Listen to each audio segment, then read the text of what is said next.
On se retrouve aujourd'hui pour le dernier épisode sur Ducati. 4 équipes à faire en l'espace de 10 minutes. Ça va être chaud, mais on est parti. On commence tout de suite par le team officiel Ducati. La saison commençait mal pour Ducati. Les 5 premiers Grands Prix étaient vraiment pas fameux. Quand Francesco Bagnaia, vice-champion du monde en titre, ne faisait que 2 5e places comme meilleur résultat sur les 5 premiers Grands Prix, Jack Miller offrait seulement le seul podium de l'équipe officielle en Amérique. Ce qui était franchement loin de ce qu'on attendait et même l'équipe Gresini s'en sortait mieux que l'équipe officielle. Mais ensuite, l'équipe officielle Ducati a largement redressé la barre. Ça allait déjà dans un meilleur sens à partir du Grand Prix d'Espagne, 3 victoires pour Bagnaia et 2 podiums pour Miller, ce qui était déjà mieux que les 5 premiers Grands Prix de la saison. Pour Francesco Bagnaia, cette demi-saison est en demi-teinte. D'un côté, il a chuté 4 fois, il a cédé pas mal de fois à la pression, mais d'un autre côté, il a remporté 3 courses et il est l'un des pilotes les plus victorieux de la saison avec Fabio Quartararo. Sans ces chutes, il serait beaucoup plus haut que sa 4e place actuelle au championnat. Il est à 66 points de Quartararo. Je ne peux pas dire qu'on l'attendait bien meilleur, puisqu'il a l'air d'être quasiment au sommet de son art, où il est quasiment leader à chaque fois, sauf que le problème c'est qu'il chute énormément, que ce soit en France et en Allemagne par la pression, où il était 2e, en Catalogne il s'est fait shooter par Nakagami, au Qatar il a tenté un dépassement sur Martin qui n'est pas passé. Lui n'a pas été pénalisé au contraire de Quartararo, mais ça c'est une autre histoire. Mais attention tout de même à Francesco Bagnaia pour les 9 derniers Grands Prix. Certes, il est à 66 points au championnat, mais je pense qu'il peut faire une saison exceptionnelle s'il ne chute pas. En début de saison, je le voyais champion du monde. Avec ses chutes, c'est un peu plus compliqué, mais c'est pas terminé pour autant. Surtout si Fabio Quartararo commence à faire de plus en plus d'erreurs. Ce que je ne pense pas, mais attention quand même.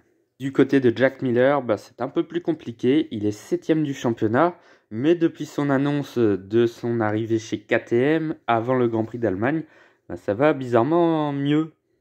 Après un podium en Allemagne, il finit 6e aux Pays-Bas après une assez bonne lutte pour la 4e place. Malheureusement, il s'est fait avoir non seulement par Brad Binder, mais aussi par Aleix Espargaro dans le dernier virage. Mais franchement, les 2 derniers Grands Prix étaient assez positifs. Quand on voit que les 2 Grands Prix d'avant, il finissait 15e et 14e, c'était très loin du compte. Mais l'Australien n'a toujours pas gagné et c'est seulement ça qu'on lui demande maintenant avant de quitter Ducati pour KTM. Et éventuellement aider Bagnaia dans la lutte au titre mondial. Du côté de l'équipe Pramac, il y a du positif, il y a un peu de négatif, mais il y a surtout du positif. Pramac en 2022, c'est 6 podiums. Donc c'est pas si mal que ça. Surtout que Johann Zarco, c'est le meilleur représentant Ducati au championnat. Avec la Pramac, il devance les 2 pilotes officiels et ça c'est fort aussi. Justement, Johann Zarco, on va en parler maintenant. Il a 4 podiums, 2 2e places, 2 3e places, mais la victoire se refuse toujours à lui pour le français. Et c'est bien dommage, parce qu'il la mérite cette victoire. Il la mérite. Surtout que Johann Zarco est assez constant cette saison. Il a que 2 chutes, mais le reste est assez constant. On oubliera le Grand Prix des Pays-Bas où c'était cauchemardesque, il finit 13e.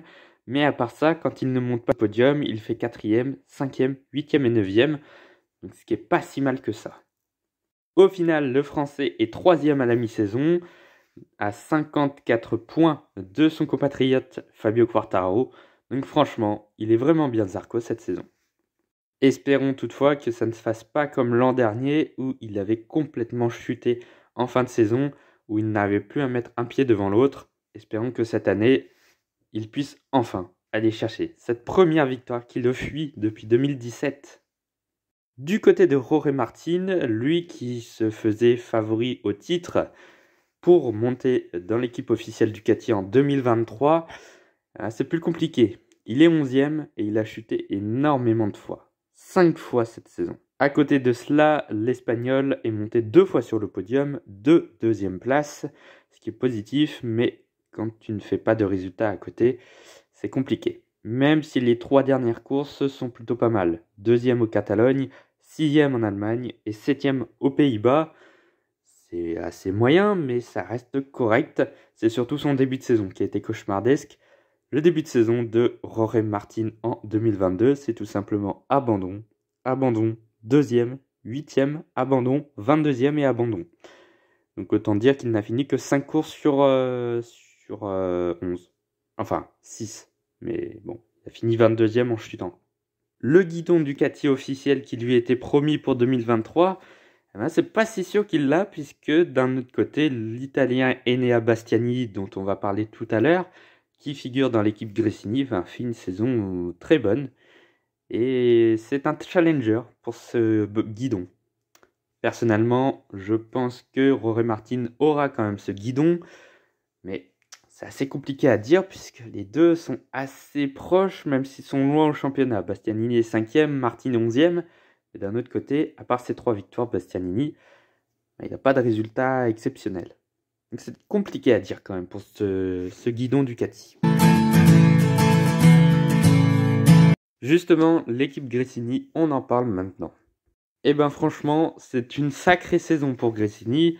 Entre les 3 victoires de Bastianini, la pole du rookie Fabio Di Giannantonio, ils peuvent être contents chez Gresini.